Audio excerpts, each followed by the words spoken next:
Good evening, and welcome once again to the Shadow Gallery. I'll be your host, James Donnelly. And tonight, well, at least for this segment, we're going to talk some comic movie news, because that's one of the things I do talk about. And later, perhaps scattered around the week, we're going to talk about some comics. I might film all this stuff tonight and then just put it up incrementally, so that you're not too bogged down in one session. Anyway, because I'm trying to split it up a little bit. Tonight we're going to talk about two movies. We're going to talk about the two big, after Green Lantern, of course, the next two big DC movies. Of course, Superman, which we've talked about, Zack Snyder's upcoming Superman, the Man of Steel. We've got, as I said, we've already talked about Ma and Pa Kent. Jonathan and Martha are going to be played by Kevin Costner and Diane Lane, which is really cool. And also really cool is they got their Lois Lane today, or at least she was announced today. And that is going to be Amy Adams, I think she's been nominated for an Academy Award at least twice. For the maybe I don't know if she was nominated for The Fighter. I feel really bad now, but definitely was nominated for Doubt. But anyway, she's a really good actress. She's going to be Lois Lane now. With Superman Returns, I felt that Lois Lane was, admittedly, it's a film littered with flaws, although I still do enjoy it.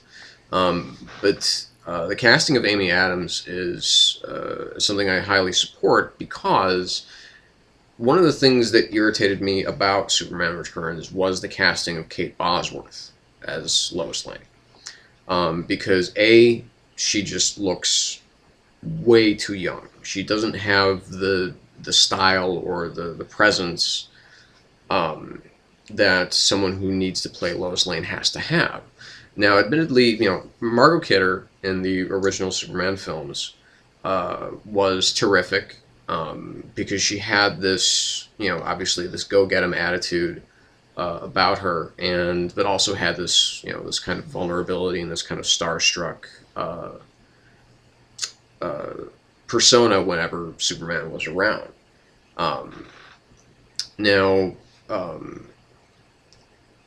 But she seemed older. She didn't, she wasn't very old at the time, but she seemed older.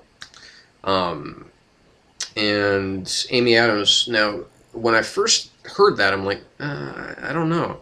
And then I looked at a more recent picture of her, and of course, after seeing her in The Fighter, she could definitely pass off as somebody who is who's supposed to be in their, late 20s, early 30s. In fact, what surprised me is when I went on IMDb, I found out that she's actually just a little bit older than I am. So she's 36 years old. So that's like perfect. That's, about the perfect age for Lois Lane. A little bit younger, depending upon how they're planning on doing this film. What I'm understanding so far is that it's a reboot. Or, I don't know if it's a retcon, but certainly I think it's going to be a reboot. As far as Zack Snyder is concerned, Sucker Punch didn't do as well as I think that they'd hoped. It lost to Diary of a Wimpy Kid 2 over its opening weekend, which is, just another sign that, the box office seems to be kind of going down the toilet this year so far.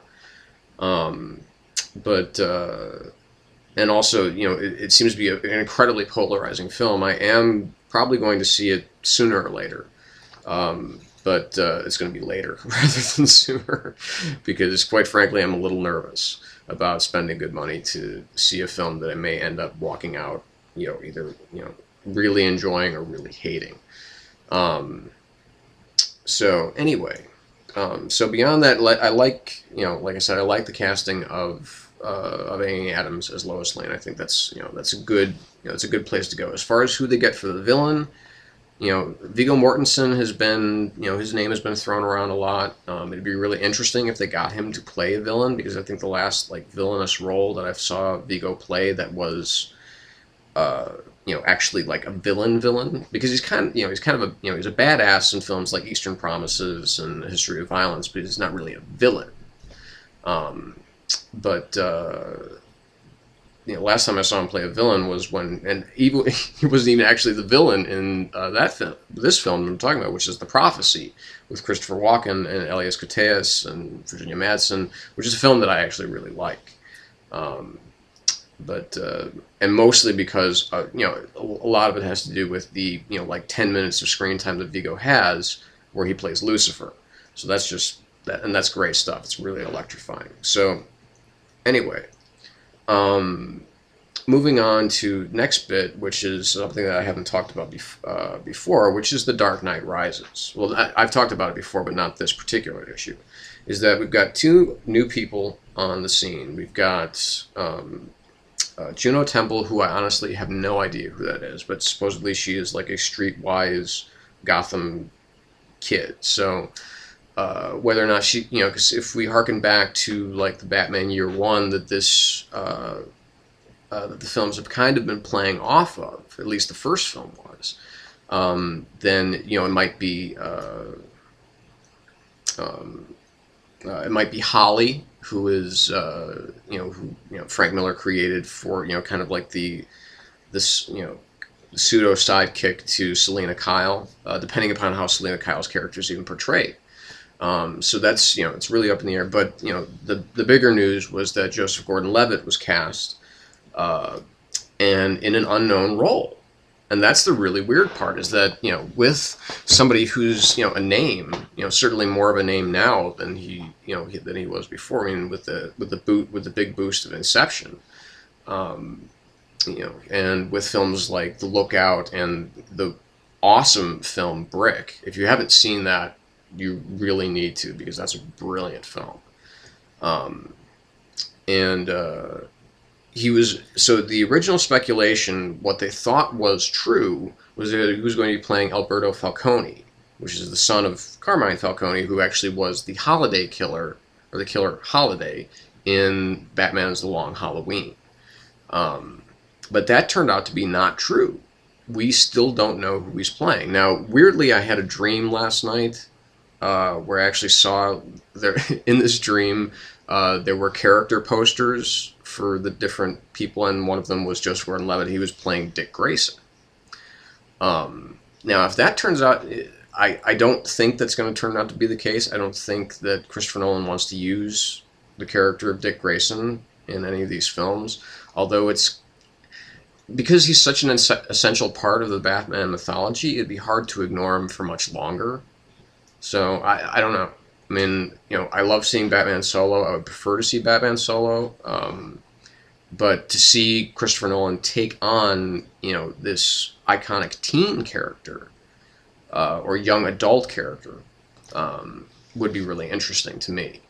But Joseph Gordon-Levitt has all of my faith. I thought, because now Nolan's got my two favorite characters from Inception, my two favorite performers from Inception in this film. Now he's got Tom Hardy obviously playing Bane, and now Joseph Gordon-Levitt, who was brilliant as Arthur in Inception, is now playing who it is. We don't know. So, but we're really looking forward to finding out. So anyway, so that's it for comic movie news. I'm sure a lot of this is stuff you know already, but I'm just giving my 2 cents here. So anyway, comment, like, dislike, whatever. Just give me an indication that you were here and that you saw it. So anyway, that's it for now. So take care, and we'll see you next time, which may be sooner than you think. See you.